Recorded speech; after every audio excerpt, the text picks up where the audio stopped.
Hey, what's happening? My throat is a little raspy. I'm a little sick, but I'm okay. Big week this week, you guys. I got a buck. I got myself a buck. There's a big story behind it, so that's what we're talking about this week.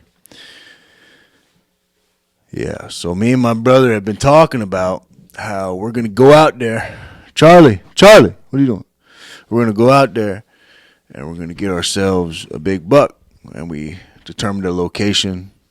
We determined a place that my brother was familiar with. He used to work out on these islands out on Lake Winnipesaukee. For a couple of years, my brother was working out there, so he has some experience out there in the terrain and the location, the area in which we decided to go and do some hunting. And it wasn't a decent sized island. I couldn't tell you. I don't have my phone right now, but I wouldn't be able to tell you exactly how big the island was. It wasn't ginormous. It was pretty small, but we had come up with an idea, and we have talked about it for weeks leading to this.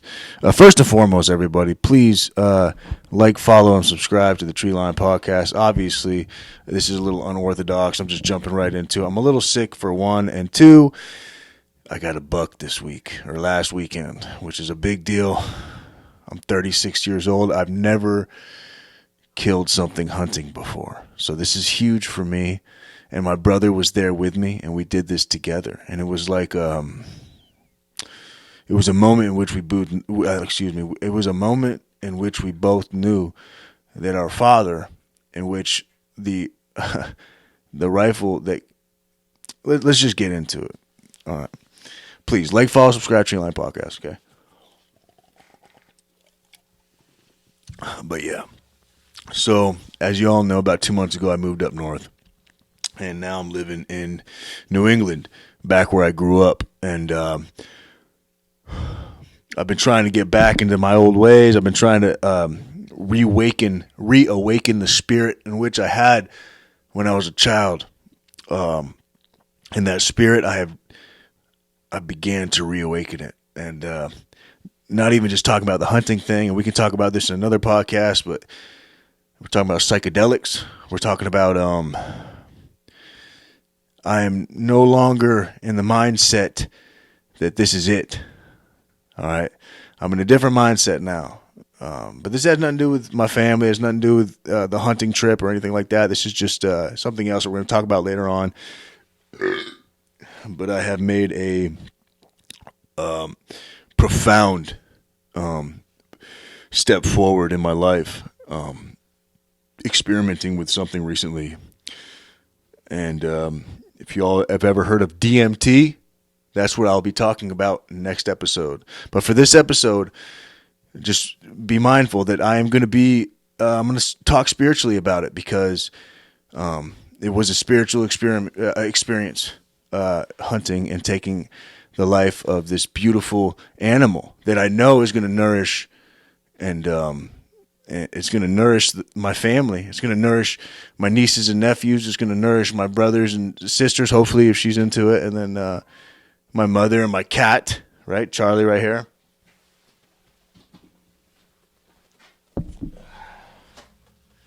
You trying to tell me he's not going to be into venison? Come on, guy. But let's talk about the hunting trip. This week, let's talk about the hunting trip. Next week, we'll talk about the DMT experience. But yeah, so my brother and I have been talking for some time about how we're going to do this, right? Talking about how we're going to work together, right? For the betterment of us both, and that's exactly what we did, and it worked out beautifully. But remember, my brother is an infantryman.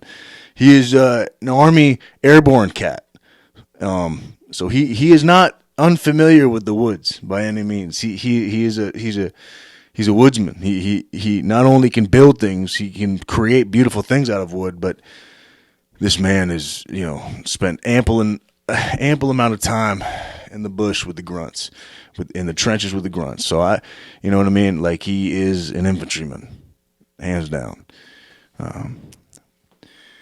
So you have two infantrymen going to look for a deer off Lake Winnipesaukee in New England, in New Hampshire. And these islands, they just opened them up for hunting this year. So we saw an opportunity, and we decided to to exploit the opportunity. And we found an island we knew was close to a marina that we had secured to literally drop a boat into. So we literally went from mainland to the island, conducted our mission, our hunting mission, got a beautiful 8-point buck, and brought the 8-point buck to the boat after, field dressing him, obviously, put him on the boat and brought him back to the truck and continued our path. But it's just, it was an amazing thing. Anyways, that morning we left the marina and headed to the island, in which I'm not going to say specifically which island it was, because I know there's some New Englanders on here that I don't want them taking my spots now. Or our spots, my brother and I, because this was a dual effort. And those of you in the infantry, those of you grunts out there that are civilians now or grunts still, you're not completing missions on your own. There's no way you're completing shit on your own. If it wasn't for my brother that day, we would have never got a deer. Mind you. Okay? So we hit the island that morning. Okay? And we did almost a full rotation or a full circle around the base of the island, about 300 to maybe 400 feet from the shoreline inwards. So we did a good circle. We didn't do the whole island, and then we decided to split up. My brother was bow hunting. Okay, he has a beautiful compound bow. He just got this beautiful compound bow. He's an expert marksman with a compound bow. I am not. I tried to fire that thing once, and it went flying off into the stars. And I felt like I broke it. I felt like shit. I don't want to fire a bow anymore. It's not for me. I'm sorry. Unless someone wants to sit down with me for like a couple of days and try to fucking explain to me and help me fire this thing and teach me, I'm not going to learn it. And I don't really care to. I'm perfectly fine with a rifle. However, my brother had, 2 tags for bow. The doe tag and the buck tag, if you can get a buck with a bow. And then obviously I just had a rifle, and I had the rifle tag for a buck. So we did our circle around the island, and then we split up, and he decided to continue to do the circle, and then I was going to push to the top of the island. And I did. I went up, started pushing up, and now this is where it gets spiritual, man, because this is minute, like I'm talking about maybe 10, 15 minutes before I even made eye contact with a living, breathing animal in the forest. And I'm walking, and the wind's blowing, and the wind on Lake Winnipesaukee is just spiritual in itself. And the wind was blowing, and I felt it. And I felt it in my bones, and I looked around, and I saw the forest on the island, and I was a part of it. And I don't know if it's because of my recent psychedelic experience, or just being in the infantry for almost a decade, that like when you're in the woods, you are the woods, my friend. Like you're there, you're a part of it, and you observe. You sit back, you find a good, comfortable, safe area, and you sit back and you observe. And that's what it is about being in a forest. That's what it is about being in a field as an infantryman, as a grunt, if you're from, I'm sorry, I'm talking more my reconnaissance training with 2nd LAR, which I was just a scout with 2nd LAR. And I'm telling you, I did that for 5 years. And when you're in the woods, man, you are the woods. You're quiet. You're quiet. You don't make a fucking sound. And you move through the woods. And I'm telling you, as a civilian, you could be moving through the woods and get rolled up on by a squad of Marines and not even know that you're in a training area. That's how quiet they are, So walking through the woods is just something I love doing, and it makes me feel a part of it, a part of everything out there. Because just being in the woods and being in the forest is not like being in the city or being in a bunch of buildings or being on the road with a bunch of cars. It's different. It's different. And when you can be in that environment and be the environment, when you're in the environment, not only in the environment, but you are the environment. Like you feel it in your body, in your bones, in your whole everything. So before I even saw any animals that day, when me and my brother split up, I just started connecting with the environment. And I was walking, and then I found a good spot. And I decided I was going to lay down. I was going to sit down and just watch. I watched for about 45 minutes, something like that. And mind you, my brother and I are texting back and forth because, this is the 21st century, right? And we got, I'm sorry, I lost my voice this week. I'm sick. I remind you, I said that, I think in the beginning of the podcast, I'm a little sick, so my throat's a little raspy. But we're communicating via text, and we're talking. And I told him I found a good spot, and I sent him some pictures of what I was kind of overlooking. And he says, "Hey, nice spot. Good job, man. Nice spot." And I looked up behind me, and I was like, yeah, I'm kind of at the top of the hill. I'm kind of at the top of the mountain here on this island, but there's a spot over there, and I want to go see it. It's a little higher. It's a little different area, but I want to check it out because everything I was looking at was kind of dark and gloomy. I figured, I'm bourbon.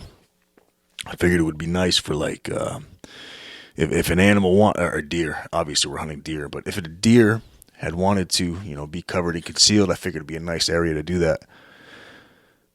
But then I decided, like, hey, I was going to go to the other side, to that hill, the top, the very, very tip top. And I went up there. And now I'm going to show some pictures of about 12 minutes. All right, because I'm going to put some pictures in here so you can see. And I showed it to my brother. I talked about it to my brother. And he explained to me what a dell was. And I never knew what a dell was in a forest. A dell, D-E-L-L, is basically an open area in a forest where moss is growing on the ground, where the sun hits the ground. There's not a lot of fucking ground cover, right? So it's easy to maneuver around. It's open. So if the wind's blowing, you feel it, you see it. It's beautiful. It's like a beautiful spiritual place in the forest. And if you Google it, a dell in a forest, if you Google dell in a forest, it'll tell you that there's like spiritual significance. Like people have talked about spiritual significances in these areas. And before I saw anything, I took pictures up there. And I was like, this is so beautiful. Even if I don't see a deer today, I don't care. It's just gorgeous up here. And the wind was blowing, and I wasn't myself. I was a part of everything. I don't know how to explain it any other way than that. I was just a part of everything around me. I was a part of the forest. I was a part of that island. I was a part of the Creator's setting. The Creator's setting. The Creator. I was a part of His setting. And anyways, so I'm walking up in this dell, and I'm on another plane. I'm in another world. I'm just spiritually not in my mind. It's just in another place. And then out of nowhere, this doe, I'm talking about like 20 feet from me, just hopping by me. And this has only happened to me like once before. I was doing a land nav course. I was really quiet. Actually, animals have walked by me a couple times in the field, in the Marine Corps. But the one time I can think of that I saw a doe run by me in the Marine Corps was on a land nav course. And it was simply just as magical. No, it was more magical this time. I wasn't preoccupied with training. I wasn't preoccupied with, missions or any rules or regulations, anything. I was just, this time I was in the dell, and this thing went running by me. And I verbalized, I said, oh shit. Like, it spooked me. I wasn't expecting a deer just to go running by me like that. And I can't think of any way that deer didn't see me. There's no way. There's no way it didn't see me. The deer, the doe, beautiful doe, they were hopping by me like it was a fairy tale, like it was in a, I don't know. It was in another world, man. It wasn't the world that you and I live in that I found these deer. No, it was in an other world. So she went prancing by me, and I said, "Oh shit!" And I went and found this beautiful rock formation in the dell. I took a knee behind it, and I texted my brother, and he was still, remember, going around the basin, on the side in front of me at that point, but he had already worked his way around, so he wasn't in any kind of line of fire, direct sight. Well, obviously, I was on the top of the hill. He was not in any kind of line of fire, regardless. But I texted him and I said, "Hey, this doe just ran by me." And then I said, "Hey, this doe just ran by me. I'm gonna follow it," because I was just thinking, like, I know my brother has talked to me in the past, like, "Hey, these bucks, they're in the rut. They're behind these doe." But I was thinking, like, "Hey, my brother's got the bow tag, and he can get a doe, and we just want meat. We're not trophy hunters. We just want meat to feed our families and nourish our families and rejoice amongst our family. That's what we want, right?" So I was like, "Okay, the doe. I'm gonna go after the doe." And I texted him that, and he's like, "No, hold put, stay put. There's probably a buck right behind her, or a buck right on her." And I was like, "Okay." So if it wasn't for my brother saying that, mind you, if it wasn't for my younger brothers telling me to sit put, I wouldn't have came back with that buck. We might have come back with a doe if we were lucky, but we wouldn't have come back with that buck. So mind you, I might have got that buck that day, but that was a dual effort between two Murray boys, two infantry brothers, two killers, working together. Communication. Shoot, move, and communicate, baby. So he's like, "Hey, hold still. There's probably a buck right there behind her." I was like, "Okay, roger that." So I'm just fucking there on my knee. Just fucking got my fucking 6mm Remington, the rifle my father left me, a 50-year-old rifle, mind you. I got it right there on top of that rock, and I got a knee. And I could see, I wanted to say it was 100 meters, but me and my brother evaluated the distance afterwards, and he had said it was probably 70, 75 meters, so I'm going to go with that. But there was some trees and bushes and grubs and fucking just a bunch of fucking bushes and shit out there, and I seen this buck coming and going behind all that shit. And I texted my brother. I said, "Hey, come up slow, big buck. Come up slow, big buck." And I guess he didn't get that text. So the last text he got from me before he heard the fucking rifle go off was the last text he got from me before the rifle went off was, the doe had just run by me and I was thinking about following her, and he said, "No, hold put." And then I seen the buck, and I said, "Hey, big buck, come up slow," because he was coming up that other side of me. And that buck, he went behind the bush and shit, and I knew he was coming on the other side of it. And I'm telling you, that's probably a 20-meter walk for him, 20-meter walk from him. So I knew I had like a minute or two. So I crouched down in the prone. And I'm telling you, man, like I just treated it like an infantryman, because I'm not an experienced hunter, okay? I'm not a trained, experienced hunter, but I am a trained, experienced infantryman, okay? So I saw a living, breathing, beautiful spirit. I'm going to call it a beautiful spirit because it's not enemy, right? It was a beautiful spirit that I saw through my scope, and in the distance. Those deer were beautiful spirits. They're not enemies. But at the end of the day, I looked at it like an infantryman. And at the end of the day, when it comes to between me and the enemy, I want to be the one walking away, right? But in that sense, it's different. Okay, so I didn't want to be noticed. I didn't want to be heard. I don't want to be seen. Right? The enemy's walking by. You don't want to be seen, heard, or noticed. You want to be quiet. You want to be fucking part of the background. So I got down in the prone, and I I pulled my scope up right on the edge of those bushes where I knew he was going to come back around. And sure enough, he did. And he came back around. I didn't have a clear shot, but I could see him, but I didn't have a clear shot. And then she came back up. The doe came back up. And they were flirting or playing or whatever they're doing. Whatever they do out there, it's just like so beautiful. But he turned towards. Obviously, they didn't see me. I was in the prone on the ground by this rock. There's no way they could have seen me.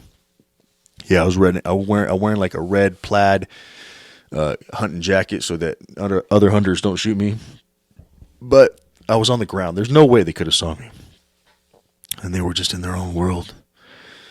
And it was beautiful. It was so beautiful. But he turned towards me and started to walk towards me with his head down, and then his head up enough, and then down, and then his head up enough. And I had him in my scope, and as soon as he picked his head back up enough, I put one in his neck, 6mm out of that 50-year-old rifle that my father left me. I say he left me, but he really left it to me and my brother. Let's be real. My brother's just as or more so capable with that weapon system than I am. So,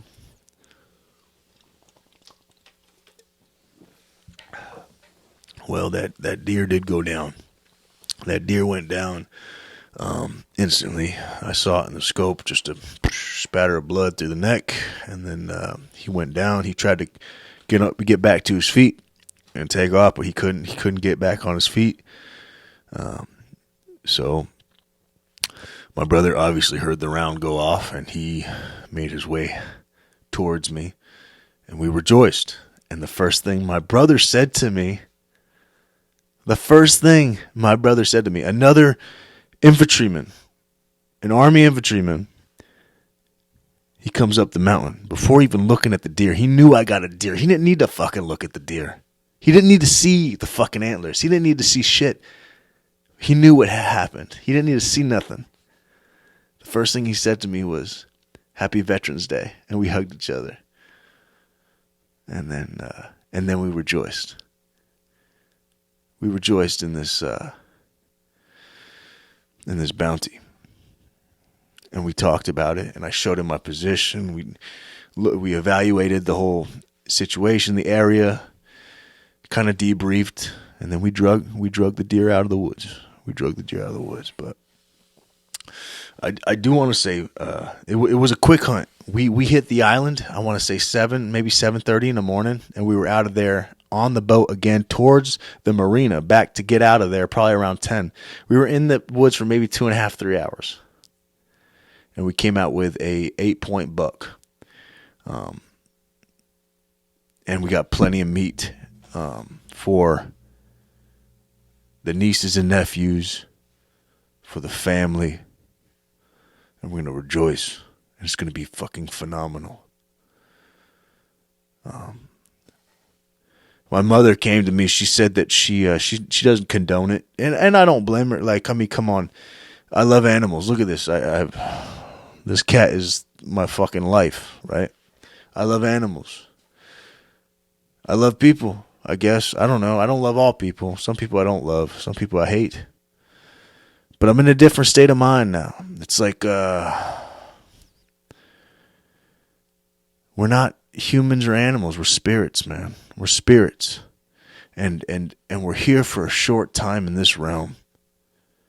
And that, Charlie, myself, the deer, whatever, you, whoever, we're only here in this realm for a short time. And this is a physical realm. It's like, it's hard to really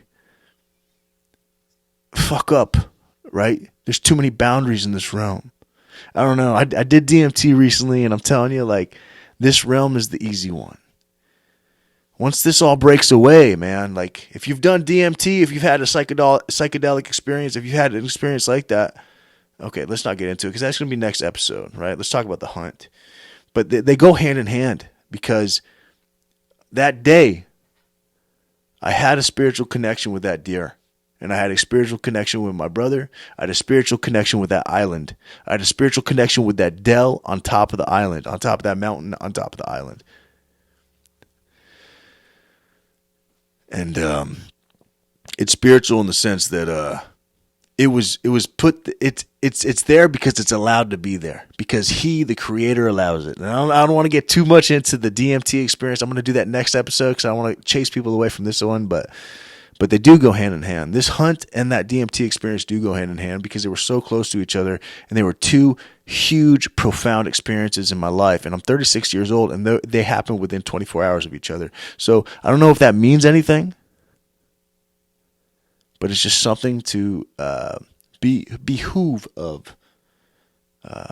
Understand that, like, there's a lot more going on out here than what we think we know or what we think we understand. There's a lot more.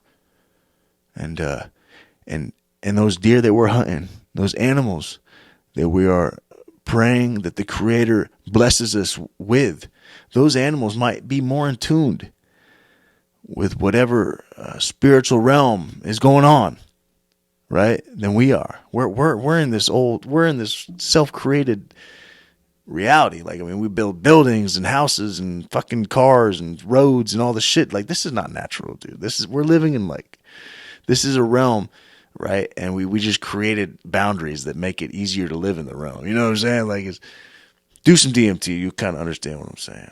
But we'll talk about that more next episode. But I do want to say it was a phenomenal week, man. We went out, my brother and I. We decided that we had a plan. We had a location. 2 infantrymen went out there with a plan and a mission. And we conducted it. And we came out successful. And me and my brother only been in the woods for about 4 times maybe together. 4 times maybe, I think, total, since hunting season started.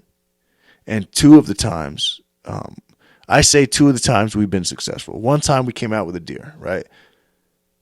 But I say 2 times we've been successful because we've seen deer in the woods 2 times out of the 4 times, which is 50% of the time. And some people go out in the woods, they don't see shit. So when you walk out in the woods with infantrymen, they're quiet. They move slow and quiet.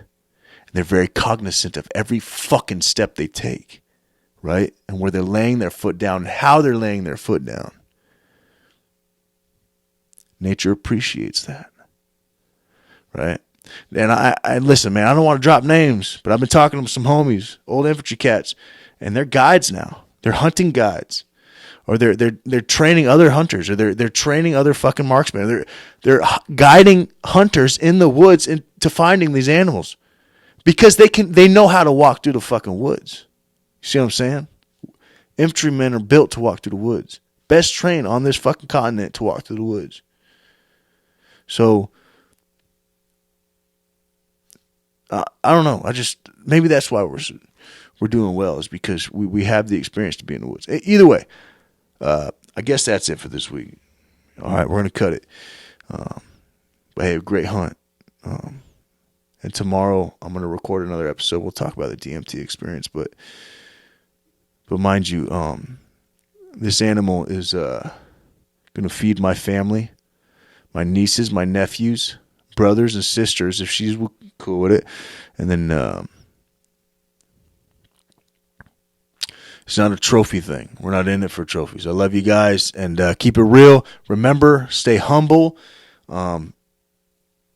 If you are out there hunting, be safe and appreciate what the Creator gives you. Just appreciate it. I love you guys. Please like, follow, subscribe to the Treeline Podcast. Keep it real, and I'll see you when I see you.